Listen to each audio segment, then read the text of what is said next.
Hello friends, എല്ലാവർക്കും നമസ്കാരം. നിങ്ങളേവരും കാത്തിരിക്കുന്ന നൈനിയുടെയും ആദർശിന്റെയും ഇന്നത്തെ വിശേഷത്തിലേക്ക് എല്ലാ കൂട്ടുകാർക്കും സ്വാഗതം. എല്ലാവർക്കും നല്ലൊരു ദിവസം ആശംസിച്ചുകൊണ്ട് തന്നെ നമുക്ക് ഇന്നത്തെ വിശേഷത്തിലേക്ക് കടക്കാം. അതിനു മുമ്പായിട്ട് ആരെങ്കിലും നമ്മുടെ ചാനൽ ആദ്യമായിട്ട് കാണുകയാണെങ്കിൽ ഒന്ന് സബ്സ്ക്രൈബ് ചെയ്തു വെച്ചോളൂ. അതിനോടൊപ്പം തന്നെ മാക്സിമം എല്ലാവരും നമ്മുടെ വീഡിയോ ഇഷ്ടപ്പെടുകയാണെങ്കിൽ ഒരു ലൈക്ക് അടിച്ചിട്ട് കാണാൻ വേണ്ടി ശ്രമിക്കണേ. അപ്പൊ നമുക്ക് നേരെ വിശേഷത്തിലേക്ക് തന്നെ പോകാം അല്ലെ. തുടങ്ങുമ്പോൾ തന്നെ കാണിക്കുന്നത് നമ്മുടെ അനിയാണ്. അപ്പൊ അനി കൂട്ടുകാരോട് തന്റെ വിഷമങ്ങളെല്ലാം പറയുകയാണ് കേട്ടോ. താനിപ്പോൾ ജീവിക്കുന്നത് മരണത്തിന്റെ വക്കിലാണെന്നും അനാമിക ഒരിക്കലും തനിക്ക് ചേരുന്ന ഭാര്യയല്ലെന്നും അവരൊരിക്കലും ജീവിതം തുടങ്ങിയിട്ടില്ല എന്നും ഒരു റൂമിൽ രണ്ട് വ്യക്തികളായിട്ടാണ് കഴിയുന്നത് എന്നൊക്കെ പറഞ്ഞു. ഇത് കേട്ടതും കൂട്ടുകാർ ഞെട്ടിപ്പോയി. കൂട്ടുകാർ പറഞ്ഞു, ഒരിക്കലും ഞങ്ങൾ ഇതൊന്നും പ്രതീക്ഷിച്ചിട്ടില്ല അനി. കാരണം ഞങ്ങൾ ഓർത്തത് നിങ്ങള് ഇപ്പൊ നല്ല സ്നേഹത്തിൽ തന്നെ ആയിരിക്കും, നീ നല്ല സ്നേഹത്തിൽ തന്നെ ഇപ്പം വീട്ടിലായിരിക്കും. കാരണം നീ ഭാര്യയുടെ കൂടെ ആയതുകൊണ്ടാണ് പലപ്പോഴും ഞങ്ങളുടെ കൂടെ വരാത്തത് എന്നൊക്കെ ഞങ്ങൾ ചിന്തിച്ചതെന്ന് പറഞ്ഞപ്പോ, അങ്ങനെ നിങ്ങൾക്ക് ചിന്തിച്ചെങ്കിൽ തെറ്റിപ്പോയി. എൻ്റെ ജീവിതം ഇപ്പൊ കടന്നു പോകുന്നത് അത് കുറച്ച് രൂക്ഷമായ അവസ്ഥകളിലൂടെയാ. എനിക്ക് പഴയ പോലെ ചിരിക്കാനോ പഴയ അനിയാകാനോ ഒന്നും എനിക്ക് പറ്റുന്നില്ല. എനിക്കറിയില്ല ഞാൻ എന്ത് ചെയ്യണം ഏത് ചെയ്യണം എന്നൊന്നും. അനാമിക എന്നെ കാർന്ന് തിന്നാൻ വന്ന ഒരു എന്താ പറയുക, ക്യാൻസർ ആയിട്ടാണ് എനിക്ക് തോന്നുന്നത്. അതുപോലെയാ ഇപ്പം എൻ്റെ ഒരു അവസ്ഥ. സത്യത്തില് ജീവിക്കണം എന്നില്ല, മരണത്തിന്റെ വക്കിലെന്നൊക്കെ കേട്ടിട്ടില്ലേ? എപ്പം മരിച്ചാലും പ്രശ്നമില്ലാത്തൊരു അവസ്ഥയിലാ. ഏതായാലും എൻ്റെ നല്ലതിന് വേണ്ടി തന്നെയാ എല്ലാവരും കൂടെ അനാമികയും എന്നെയും ഒന്നിപ്പിച്ചത്. അതിൽ ഒരു കാരണക്കാരനും ഞാനൊക്കെ തന്നെയാ. പക്ഷെ എനിക്കൊരിക്കലും പറ്റുന്നില്ല ഒന്നിനും. നന്ദു അവളെ മറക്കാനും എനിക്ക് പറ്റുന്നില്ല. ഞാനൊന്ന് ഫോൺ വിളിച്ചാൽ എടുക്കുകയോ അല്ലെങ്കിൽ എൻ്റെ കാര്യങ്ങൾ കേൾക്കാനോ ഒന്നും അവള് കൂട്ടാക്കുന്നില്ല. അവള് ഒഴിഞ്ഞു മാറി നടക്കുക. ഒഴിഞ്ഞു മാറി ഒരു ആശ്വാസവാക്കിന് അവൾ ഉണ്ടായിരുന്നെങ്കിൽ എന്ന് ഞാൻ ചിന്തിച്ചു പോയിട്ടുണ്ട്. നിങ്ങളും എല്ലാത്തിനും കാരണക്കാരാണല്ലോ. നിങ്ങൾക്കും അറിയായിരുന്നല്ലോ എൻ്റെ മനസ്സ്. ഞാൻ നന്ദുവിനെ സ്നേഹിച്ചു തുടങ്ങിയിട്ടുണ്ടായിരുന്നു എന്ന്, നന്ദു എന്നെ സ്നേഹിച്ചു തുടങ്ങിയിട്ടുണ്ടായിരുന്നു എന്ന് നിങ്ങൾക്ക് അറിയായിരുന്നെന്ന് എനിക്കറിയാം. പക്ഷെ അതെല്ലാം നിങ്ങൾ മറച്ചു വെച്ചു. എന്തിനു വേണ്ടി? എന്നിട്ട് എന്താ സംഭവിച്ചത്? എല്ലാവരും എൻ്റെ ജീവിതം തകർത്തു, നന്ദുവിന്റെ ജീവിതം തകർത്തു. അനാമിക എന്ന് പറയുന്ന ആ വിഷവിത്ത് വീട്ടിൽ കയറി വന്നില്ലായിരുന്നുവെങ്കിൽ ഇപ്പൊ ഒരു പക്ഷെ ഞാൻ നന്നായിട്ട് ജീവിച്ചേനെ നന്ദുവിന്റെ കൂടെ. അവളുടെ അടുത്ത് അവളോട് സംസാരിക്കുമ്പോൾ കിട്ടുന്ന ആ ഒരു സ്നേഹം അല്ലെങ്കിൽ ആ ഒരു സന്തോഷം, അതൊന്നും എനിക്ക് ഒരിക്കലും ആരിൽ നിന്നും കിട്ടില്ല. അതുറപ്പാ. ഇനിയിപ്പൊ പറഞ്ഞിട്ട് കാര്യമില്ലെന്നറിയാം. കാരണം അത്രയ്ക്കും അധികം സമയം പോയി കഴിഞ്ഞിരിക്കുന്നു.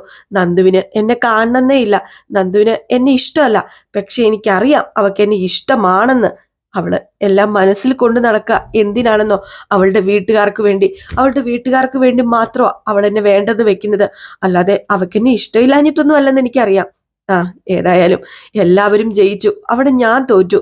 അറിയില്ല എപ്പോഴാ ഞാൻ മരിക്കുന്നു എനിക്കറിയില്ല. ചില സമയങ്ങളിൽ തോന്നിപ്പോകും ഇനി ജീവിച്ചിട്ട് ഒരു കാര്യമില്ല, ഇപ്പൊ തന്നെ മരിച്ചേക്കാമെന്ന്. അവളോട് ഒന്ന് സംസാരിക്കാൻ പോലും പറ്റുന്നില്ല. അവൾ ഒഴിഞ്ഞൊഴിഞ്ഞു മാറി നടക്കുക. കണ്ടാ പറഞ്ഞേരെ, എല്ലാം ഒന്ന് സംസാരിച്ചേരെ, എൻ്റെ അവസ്ഥ ഇതാണെന്ന് എന്നൊക്കെ പറഞ്ഞിട്ടാണ് നമ്മുടെ അനി അവിടെ നിന്ന് പോകുന്നത് കേട്ടോ. കൂട്ടുകാരന്മാർക്കും എന്തോ പോലെയായി. ഇപ്പൊ കൂട്ടുകാരന്മാർ സംസാരിക്കുക, എടാ ഇതെന്തെങ്കിലും ചെയ്തില്ലെങ്കിൽ കൈവിട്ടു പോകുവേ, അനിയുടെ അവസ്ഥ കണ്ടോ, അവനിപ്പം മരണത്തിന്റെ വക്കിലാ നിൽക്കുന്നതെന്നാ പറഞ്ഞത്. എപ്പോഴാ എങ്ങനെയാ എന്താന്നൊന്നും പറയാൻ പറ്റില്ല. മനസ്സൊന്ന് പിഴച്ചു പോയി കഴിഞ്ഞാല് പിന്നെ പറഞ്ഞിട്ട് കാര്യമില്ല. നഷ്ടപ്പെട്ട് കഴിഞ്ഞിട്ട് പിന്നെ എന്തെങ്കിലും പറഞ്ഞിട്ട് കാര്യമുണ്ടോ? നമുക്ക് നന്ദുവിനെ വിളിക്കാമെന്ന് പറഞ്ഞുകൊണ്ട് ഇവര് നന്ദുവിനെ വിളിച്ചു വരുത്തുകയാണ്. അങ്ങനെ നന്ദു വന്നിട്ട് എന്താ എന്നെ പെട്ടെന്ന് കാണണമെന്ന് പറഞ്ഞത്? അത് പിന്നെ അനിയുടെ കാര്യം പറയാനാ. വേണ്ട, അനിയുടെ കാര്യമാണെങ്കിൽ എന്നോട് പറയണ്ട. ഞാൻ പറഞ്ഞിട്ടില്ലേ, ആ ചാപ്റ്റർ ഞാൻ ക്ലോസ് ചെയ്തതാ. നീ ചാപ്റ്റർ ക്ലോസ് ചെയ്തോ? പക്ഷേ ഉണ്ടല്ലോ, അവിടെ ഒരാൾ ചാപ്റ്റർ ക്ലോസ് ചെയ്തിട്ടില്ല, ഒരാൾ ക്ലോസ് ആകാൻ വേണ്ടി നിൽക്കുക. എന്തൊക്കെയാ നിങ്ങൾ ഈ പറയുന്നത്? നീ ഒരു കാര്യം ചെയ്യ്. നീ എന്തിനാ അവനെ ഇങ്ങനെ വേദനിപ്പിക്കുന്നത്? അവനോട് ഒന്ന് സംസാരിക്കുകയോ അവൻ ഫോൺ വിളിക്കുമ്പോൾ എടുക്കുകയോ ചെയ്താൽ എന്താ പ്രശ്നം ഇരിക്കുന്നത്? അവര് രണ്ടുപേരും രണ്ടായിട്ടാ കഴിയുന്നത്, ഒരു മുറിയിൽ രണ്ട് വ്യക്തികളായിട്ട്. ഇതുവരെ അവര് ഭാര്യയും ഭർത്താവുമായിട്ട് ജീവിക്കാനൊന്നും തുടങ്ങിയിട്ടില്ല. ആര് പറഞ്ഞു ഇത്? നിങ്ങളോട് ആര് പറഞ്ഞു ഇത്? ഞങ്ങളോട് അനി തന്നെയാ പറഞ്ഞത്. അവനല്ലേ പറഞ്ഞത്. എനിക്കിതൊന്നും കേൾക്കാൻ താല്പര്യമില്ല. ഞാൻ പറഞ്ഞല്ലോ, എനിക്കിപ്പം ഇതിനെക്കുറിച്ച് അറിയുവാനോ ഇത് കേൾക്കുവാനോ പറ്റിയ സാഹചര്യം അല്ല. എനിക്ക് അങ്ങനെ ഒരു സ്നേഹം ഉണ്ടായിരുന്നു, അത് ഞാൻ പറഞ്ഞു. പക്ഷെ ഇപ്പൊ അതിൽ നിന്നൊക്കെ അകന്നു മാറാൻ ഞാൻ ശ്രമിക്കുന്നത് വേറെ ഒന്നും കൊണ്ടുമല്ല. എന്റെ ചേച്ചിമാരെയും എന്റെ അമ്മേനെയും അച്ഛനെയും ഒക്കെ ഓർത്താ. എനിക്ക് അവര് തന്നെ എന്തിനേക്കാൾ വലുത്. അതുകൊണ്ട് അവര് എങ്ങനെയെങ്കിലും ജീവിക്കട്ടെ, എനിക്കതൊന്നും അറിയേണ്ട കാര്യമില്ല. ഈ കാര്യം പറയാനായിട്ട് എന്നെ ഇനി വിളിക്കരുത് പ്ലീസ്. ദയവ് ചെയ്ത് അനിയുടെ കാര്യം എന്നോട് ഇനി പറയരുത് എന്നിങ്ങനെ കൈകൂപ്പി നന്ദു ഇങ്ങനെ നിൽക്കുമ്പോഴത്തേക്കും നന്ദുവിനോട് പറഞ്ഞു, ഓക്കെ, നിന്നോട് ഇനി അനിയുടെ കാര്യം പറയുന്നില്ല, ഇനി അനിയുടെ കാര്യം നിന്നോട് ഞങ്ങൾ സംസാരിക്കുന്നില്ല. പക്ഷേ ഏറ്റവും ലാസ്റ്റ് എല്ലാം കൈവിട്ടു പോയിന്ന് നിനക്ക് തോന്നരുത്. കാരണം മരണത്തിന്റെ വക്കില അവന് ആത്മഹത്യ ചെയ്യാൻ മടിക്കില്ല. ആ ഒരു വക്കില അവനിപ്പോ ഉള്ളത്. അതുകൊണ്ട് തന്നെ ഞാനൊരു കാര്യം പറഞ്ഞേക്കാം. ഞങ്ങളൊരു കാര്യം പറഞ്ഞേക്കാം. ലാസ്റ്റ് ഒരാള് നഷ്ടപ്പെട്ട് കഴിയുമ്പോഴാണ് നീ സത്യം മനസ്സിലാക്കത്തുള്ളൂ. അതുകൊണ്ടാ പറഞ്ഞത്, അവനെ ഒന്ന് കേൾക്കാന്, അവന്റെ വശത്തിൽ നിന്നൊന്ന് ചിന്തിക്കാന്. ആ പഴയ ഫ്രണ്ട് ആയിട്ട് മതി. നീ നീ വേറെ ആരും ആയിട്ടും അല്ല, ആ പഴയ ഫ്രണ്ട് ആയിട്ട് അവനൊന്ന് കേക്ക് നീ. അതിനൊന്ന് താല്പര്യം കാണിക്കുക, ഒന്ന് മുഖം കൊടുക്ക് നീ. അങ്ങനെയെങ്കിലും അവന് കുറച്ച് ആശ്വാസം കിട്ടട്ടെ. അല്ലെങ്കിൽ ദേ നന്ദു, നീ ഇപ്പൊ പറയുന്ന പോലെയല്ല കാര്യങ്ങള്, കുട്ടിക്കളിയുമല്ല. അവന് അത്രയ്ക്കധികം വിഷമിച്ച ഇവിടുന്ന് പോയിരിക്കുന്നത്. എപ്പോഴെന്താ സംഭവിക്കുന്നതെന്ന് പറയാൻ പറ്റില്ല എന്നൊക്കെ കൂട്ടുകാർ പറഞ്ഞത് കേട്ടിട്ട് നമ്മുടെ അനിക്ക് പേടിയായിപ്പോ, സോറി അനിക്കല്ല, നന്ദുവിന് പേടിയായിപ്പോയി കേട്ടോ. നന്ദു എന്ത് ചെയ്തു, നേരെ അനിയുടെ അടുത്തേക്ക് വെച്ച് പിടിക്കുകയാണ്. ഏതായാലും ഇനിയിപ്പൊ കാണാതിരുന്നു കഴിഞ്ഞാൽ ശരിയാവില്ല, എന്തെങ്കിലും സംഭവിച്ചു കഴിഞ്ഞിട്ട് പിന്നെ പറഞ്ഞിട്ട് കാര്യമില്ലല്ലോ എന്നൊക്കെ പറഞ്ഞപ്പോഴത്തേക്കും നമ്മുടെ നന്ദുവിനും ചെറിയ വിഷമമൊക്കെ തോന്നി. എങ്കിൽ പിന്നെ കണ്ടൊന്ന് സംസാരിച്ചേക്കാം എന്ന് കരുതിയിട്ട് തന്നെയാണ് നന്ദു നമ്മുടെ അനിയെ കാണാൻ വേണ്ടി പോകുന്നത്. അനിയാണെങ്കിൽ ഒരു പുഴവക്കിൽ ഇങ്ങനെ അങ്ങോട്ടും ഇങ്ങോട്ടും ഒക്കെ നടക്കാണ് കേട്ടോ. ഇത് കാണുമ്പോൾ തന്നെ പേടിയാവും. കാരണം നമ്മുടെ ഈ മനസ്സിൽ മരിക്കണമെന്ന് ചിന്തിക്കുന്നവർക്ക് ഈ പുഴവക്കോ അതുപോലെ തന്നെ ഒത്തിരി ഹൈറ്റിന്റെ മണ്ടയിൽ നിൽക്കുകയൊക്കെ ചെയ്തു കഴിഞ്ഞിട്ടുണ്ടെങ്കിൽ സ്വാഭാവികമായിട്ടും മരിക്കാനുള്ള ആ ഒരു ടെൻഡൻസി കൂടുമല്ലോ. അപ്പൊ നമ്മുടെ നന്ദു നോക്കിയപ്പോഴത്തേക്കും പുഴയുടെ ആ വക്കിൽ അങ്ങോട്ടും ഇങ്ങോട്ടും കലിങ്കിക്കൂടെ അങ്ങോട്ടും ഇങ്ങോട്ടും നടക്കുക നമ്മുടെ അനിയെ. അങ്ങനെ നമ്മുടെ അനി മനസ്സിൽ വിചാരിക്കാൻ കേട്ടോ, ഇനി അവളിൽ നിന്ന് എനിക്കൊരു മോചനമില്ല. എന്റെ വീട്ടിൽ വിവാഹം കഴിഞ്ഞവരാരും ഇതുവരെ ബന്ധം പിരിഞ്ഞിട്ടുമില്ല. മുത്തശ്ശന് ഒരു വിട്ടുവീഴ്ച ചെയ്യത്തുമില്ല. അതുകൊണ്ട് ഒരിക്കലും എനിക്കിനി നന്ദുവായിട്ട് ഒന്നിക്കാൻ പറ്റൂന്ന് തോന്നുന്നില്ല. എന്റെ ജീവിതം അതിവിടെ അവസാനിക്കുവാന്നാ തോന്നുന്നതെന്നൊക്കെ പറഞ്ഞ് രണ്ടും കൽപ്പിച്ചിട്ടാട്ടോ നമ്മുടെ നന്ദു ആ കുളക്കടവിൽ നിന്നിട്ട് നേരെ കുളത്തിലേക്കല്ല, ആ ഒരു പുഴയിലേക്ക് എടുത്തു ചാടുകയാണ് കേട്ടോ. ഏതായാലും ഇത് നമ്മുടെ നന്ദു സ്വപ്നം കാണുന്നതാണ് അനി ഇങ്ങനെ ചെയ്യുന്നത്. പേര് മാറിപ്പോയിട്ടുണ്ടെങ്കിൽ ഒന്ന് ക്ഷമിച്ചേക്കണേ. നന്ദു അല്ല എടുത്ത് ചാടുന്നത്, അനിയാണ് എടുത്ത് ചാടുന്നത് മനസ്സിലെല്ലാം വിചാരിച്ചിട്ട്. നന്ദു ഇതൊക്കെ ഇങ്ങനെ ഓർത്തതാണ്, ഒരിക്കലും നമ്മുടെ അനി ചാടിയതല്ല. അപ്പൊ തന്നെ പെട്ടെന്ന് നമ്മുടെ നന്ദു അനിയെ ഫോൺ വിളിക്കുക. അപ്പൊ അനി ബുള്ളറ്റ് ഓടിച്ചോണ്ടിരിക്കുകയായിരുന്നു. നമ്മുടെ നന്ദുവിന്റെ ഫോൺ കണ്ടതും അനി പെട്ടെന്ന് ബുള്ളറ്റ് അങ്ങ് നിർത്തിയിട്ട് ഫോൺ ചാടിയെടുത്തു. എന്നിട്ട് നന്ദു ആണല്ലോ എന്ന് പറഞ്ഞ് നേരെ ഫോൺ ചെവിയിൽ വെച്ചിട്ട്, എന്താ നന്ദു, നീ ഇപ്പൊ എവിടെയുണ്ട്? അത് ഞാൻ വീട്ടിലേക്ക് പൊക്കോണ്ടിരിക്കുക. എനിക്ക് അത്യാവശ്യമായിട്ട് അനീനെ ഒന്ന് കാണാൻ പറ്റുമോ? എന്താ നന്ദു, എന്തെങ്കിലും പ്രശ്നമുണ്ടോ? അതൊക്കെ ഞാൻ പറയാം. എനിക്ക് അനിയെ ഉടനെ ഒന്ന് കാണണം പ്ലീസ്. ആ ക്ഷേത്രത്തിന്റെ അടുത്തേക്ക് വന്നാൽ മതി എന്നിങ്ങനെ പറഞ്ഞ് ഫോണ് കട്ട് ചെയ്യാണ് കേട്ടോ. എന്നിട്ട് പിന്നെ കാണിക്കുന്ന സീൻ എന്ന് പറഞ്ഞാൽ നമ്മുടെ നന്ദു അനിയും കൂടെ കണ്ടുമുട്ടുന്ന ആ ഒരു സീനാണ് കേട്ടോ. അങ്ങനെ നമ്മുടെ അനി ഓടി നന്ദുവിന്റെ അടുത്തേക്ക് വരികയാണ്. എന്നിട്ട് ചോദിച്ചു, എന്താ നന്ദു പറ്റിയത്? എന്തിനാ ഇപ്പൊ എന്നെ ഇങ്ങോട്ട് വിളിച്ചത് എന്നിങ്ങനെ ചോദിച്ചു. നന്ദുവിനൊന്നും പറയാനും പറ്റുന്നില്ല കേട്ടോ, സംസാരിക്കാനൊന്നും പറ്റുന്നില്ല നന്ദുവിന്. നന്ദു അനിയുടെ മുഖത്തേക്ക് തന്നെ നോക്കിയിട്ട്, എന്താ അനി ഇതൊക്കെ? ഞാൻ എന്തൊക്കെയായി കേൾക്കുന്നത്? നീ എന്താ ഈ പറയുന്നത്? അല്ല, നീ എന്തൊക്കെയാ അവന്മാരോട് പറഞ്ഞത്? എന്താ മരണത്തെക്കുറിച്ചൊക്കെ നീ ചിന്തിച്ചു തുടങ്ങിയോ? എന്താ അനി ഇത്? പിന്നെ ഇഷ്ടമില്ലാത്ത ഒരുത്തിയെ കല്യാണം കഴിച്ചിട്ട് മരണത്തെക്കുറിച്ച് ഞാൻ ചിന്തിക്കുന്നതിന് എന്താ തെറ്റിരിക്കുന്നത്? ഇഷ്ടമില്ലാത്ത ഒരുത്തിയാണല്ലോ ഞാൻ കല്യാണം കഴിച്ചിരിക്കുന്നത്. കല്യാണ ശേഷം ആ ഇഷ്ടക്കേടിന്റെ തോത് കൂടി വരുവാ. ഇപ്പൊ ആണെങ്കിൽ കടുത്ത നിരാശയില്ല ഞാൻ. എന്റെ ജീവിതം എവിടെ ചെന്ന് അവസാനിക്കുന്നൊന്നും എനിക്കറിയില്ല. ഞാൻ എന്റെ ഫ്രണ്ട്സിനോട് അല്ലാതെ ആരോടാ പറയുന്നത്? ആരും എന്നെ മനസ്സിലാക്കുന്നില്ലല്ലോ.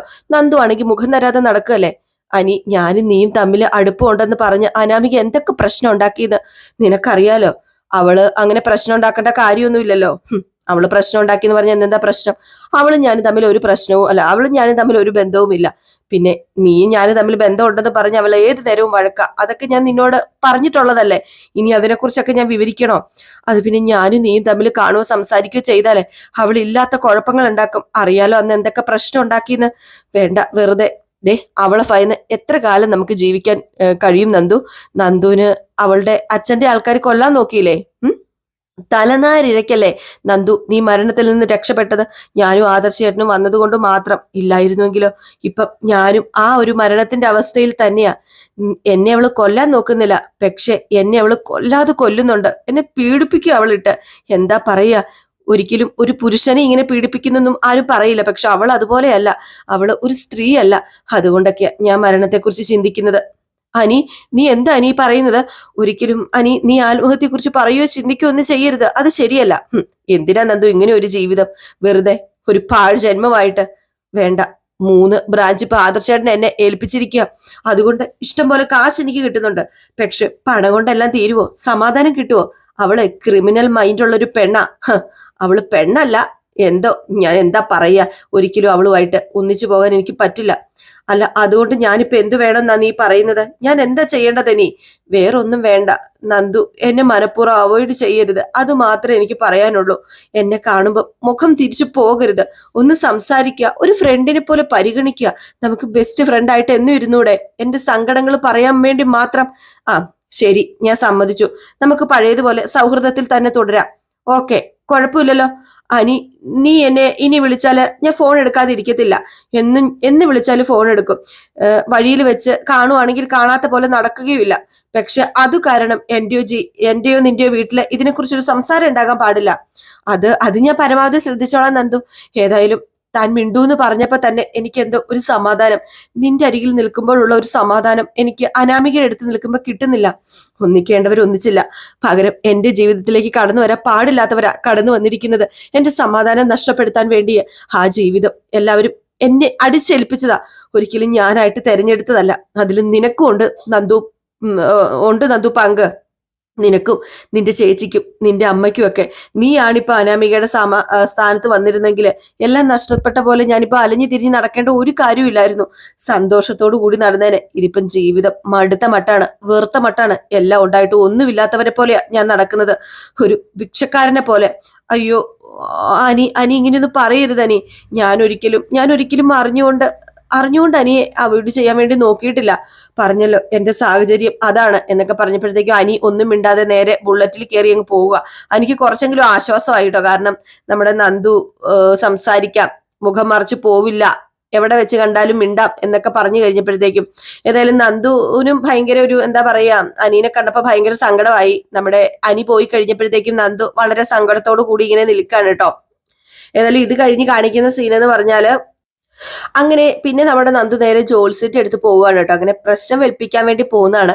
അങ്ങനെ ജോത്സ്യൻ ചെന്നപ്പോ തന്നെ പറയാണ്, എന്തു പറ്റി മോളെ, മോക്ക് ഇതിനെ കുറിച്ച് വലിയ വിശ്വാസമൊന്നും ഇല്ലായിരുന്നല്ലോ. മോള് സത്യം പറഞ്ഞു കഴിഞ്ഞിട്ടുണ്ടെങ്കിൽ അമ്മയുടെ കൂടെ പോലും ഇങ്ങോട്ട് വന്ന് ഞാൻ കണ്ടിട്ടില്ല. എന്താ പിന്നെ മോക്ക് പറ്റിയത്? ഏതായാലും മോളെക്കുറിച്ച് മോളുടെ അമ്മയ്ക്ക് ഭയങ്കര ഒരു വേവലാതിയൊക്കെ ആയിരുന്നു കേട്ടോ. മോളെക്കുറിച്ച് ഓർക്കുമ്പോഴും മോളുടെ വിവാഹത്തെക്കുറിച്ചൊക്കെ പറയുമ്പോഴത്തേക്കും അമ്മയ്ക്ക് ഒത്തിരി പേടിയുണ്ടായിരുന്നു. പിന്നെ അന്ന് ഞാൻ പറഞ്ഞത് തന്നെയാ ഇപ്പോഴും പറയുന്നത്, മോള് സ്നേഹിച്ച പയ്യനെ തന്നെ മോള് കല്യാണം കഴിക്കും, അങ്ങനെ തന്നെയാ സംഭവിക്കാൻ പോകുന്നത്. ഇത് കേട്ടത് നമ്മുടെ നന്ദു വീണ്ടും പേടിക്കുകയാണ് കേട്ടോ. കാരണം അങ്ങനെ കല്യാണം നടക്കണം എന്നുണ്ടെങ്കിൽ കുറച്ച് ബുദ്ധിമുട്ടാണല്ലോ. അപ്പം ജോത്സ്യം പറഞ്ഞു, ആ പയ്യന്റെ കല്യാണം കഴിഞ്ഞെന്ന് പയ്യന്റെ കല്യാണം കഴിഞ്ഞെന്ന് അമ്മ പറഞ്ഞു. പക്ഷെ കറങ്ങി തിരിഞ്ഞ് അയാളുടെ മോളുടെ അടുത്തേക്ക് തന്നെ വരും. അത് പിന്നെ അത് ശരിയല്ലല്ലോ തിരുമേനി, വേറെ വിവാഹം കഴിഞ്ഞതല്ലേ. ശരിയല്ലെന്നൊക്കെ പറഞ്ഞു കഴിഞ്ഞിട്ടുണ്ടെങ്കിൽ കബഡി നേരത്തെ പ്രശ്നത്തിൽ തെളിഞ്ഞതല്ലേ എനിക്ക് പറയാൻ പറ്റത്തുള്ളൂ. സംശയം ഉണ്ടെങ്കിൽ നമുക്ക് ഒന്നുകൂടെ നോക്കാം എന്ന് പറഞ്ഞുകൊണ്ട് ആ ഒരു ജോത്സ്യം വീണ്ടും കബഡിയൊക്കെ നിരത്തി നോക്കുകയാണ്. എത്ര നോക്കി കഴിഞ്ഞാലും തെളിയുന്നത് വേറെ ഒന്നുമല്ല, നമ്മുടെ അനി തിരിച്ച് നന്ദുവിന്റെ അടുത്തേക്ക് തന്നെ വരുമെന്നാണ്. അതല്ലാതെ ആ ജോത്സ്യന് വേറെ ഒന്നും പറയാനോ ഇതിനൊരു പരിഹാരം പറയാനോ ഒന്നും പറ്റുന്നില്ല കേട്ടോ. എന്റെ മോളെ എത്ര നോക്കിയിട്ടും ഒരു കാര്യമില്ല. ഏതായാലും ആ പയ്യൻ ഒരുപാട് ആഗ്രഹിക്കുന്നുണ്ട് മോളെ കല്യാണം കഴിക്കണമെന്നും മോൾക്കൊപ്പം ഒന്നിച്ച് കഴിയണമെന്നും ഒക്കെ അയാൾ ഇങ്ങനെ ആഗ്രഹിച്ചുകൊണ്ടിരിക്കുക. അയാളുടെ മനസ്സ് വെട്ടിത്തിളച്ചുകൊണ്ടിരിക്കുക. പിന്നെ നിങ്ങൾ ഒന്നിച്ചല്ലേ പറ്റൂ. അങ്ങനെ ഒരു പയ്യനെ കിട്ടുന്നത് നല്ലതല്ലേ? തന്നെ സ്നേഹിക്കുന്ന ഒരു പയ്യനെ ഏതാണ്ട് ചുരുങ്ങിയ കാലയളവിനുള്ളിൽ തന്നെ നിങ്ങൾ ഒന്നിക്കും. അതാ പ്രശ്നം വെച്ചിട്ട് കാണുന്നത്. ഉടനെ തന്നെ മോളുടെ കല്യാണവും നടക്കും. അങ്ങേയറ്റം പോയാലോ ഒരു വർഷത്തിനുള്ളിൽ അത് സംഭവിച്ചിരിക്കും. അതിനപ്പുറത്തേക്ക് കാര്യങ്ങൾ പോകുമെന്ന് എനിക്ക് തോന്നുന്നില്ല.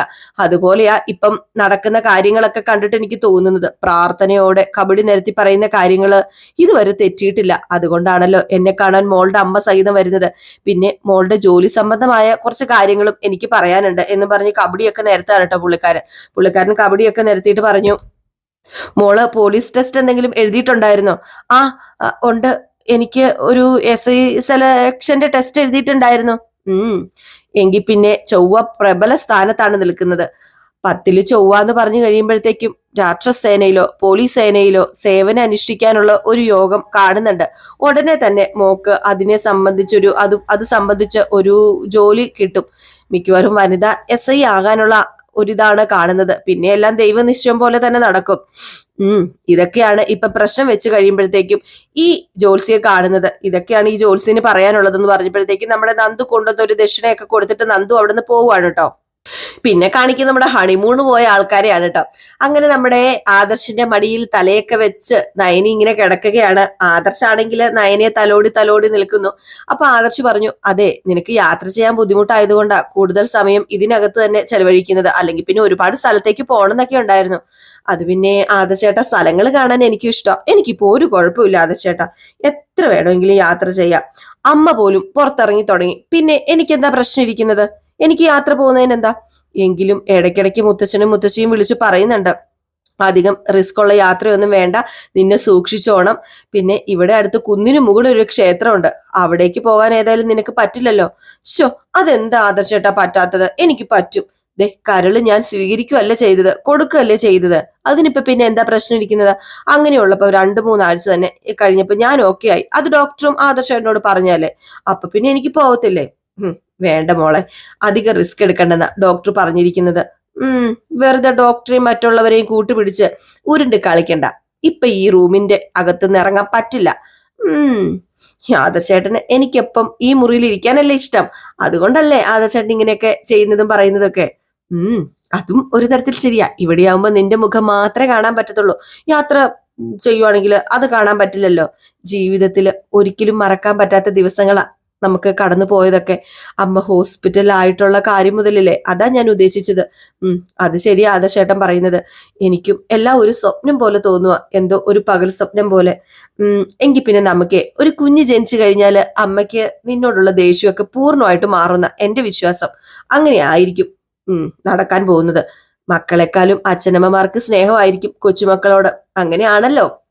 അങ്ങനെ വരുമ്പം അമ്മയുടെ സ്വഭാവം മൊത്തത്തിൽ ചേഞ്ച് ആകാനാ സാധ്യത. അപ്പൊ പിന്നെ അതിനുവേണ്ടി ഞാൻ പ്രാർത്ഥിക്കുന്നുണ്ട് ആദർശേട്ടാ. നീ നേരായ വഴിക്ക് തന്നെയാ സഞ്ചരിക്കുന്നത്. അതുകൊണ്ട് നിന്റെ പ്രാർത്ഥന ദൈവത്തിന് അധികം നാളൊന്നും കേൾക്കാതിരിക്കാൻ പറ്റത്തില്ല. എല്ലാം ശരിയാകും. എത്രയും പെട്ടെന്ന് നമുക്കിടയിലേക്ക് ഒരാളും കൂടി വരാൻ വേണ്ടി ദൈവത്തിനോട് പ്രാർത്ഥിക്കാം. അങ്ങനെ ഒരാളും കൂടെ വന്നു കഴിഞ്ഞാൽ എല്ലാ പ്രശ്നങ്ങളും മാറും. എന്റെ അമ്മയ്ക്ക് ഒരു പേരക്കുട്ടി, അതാ ഇപ്പൊ വേണ്ടത്. എന്റെ അമ്മയ്ക്ക് കൊഞ്ചിക്കാനും മുത്തശ്ശനും മുത്തശ്ശിക്ക് കൊഞ്ചിക്കാനും അനന്തപുരിയിലൂടെ ഓടിച്ചാടി നടക്കുവാനും ഒരു പേരക്കുട്ടി വേണം എന്നൊക്കെ പറഞ്ഞിട്ട് നമ്മുടെ നയനി ഇങ്ങനെ മാറിലേക്ക് നെഞ്ചിലേക്ക് ഇങ്ങനെ ചേർത്ത് പിടിക്കുകയാണ് കേട്ടോ നമ്മുടെ ആദർശ്. ഏതായാലും ഈ സീൻ കഴിഞ്ഞ് പിന്നെ കാണിക്കുന്ന സീൻ എന്ന് പറഞ്ഞാല്, സോറി, ഈ സീൻ കഴിഞ്ഞ് പിന്നെ സീൻ കാണിക്കുന്നില്ല കേട്ടോ.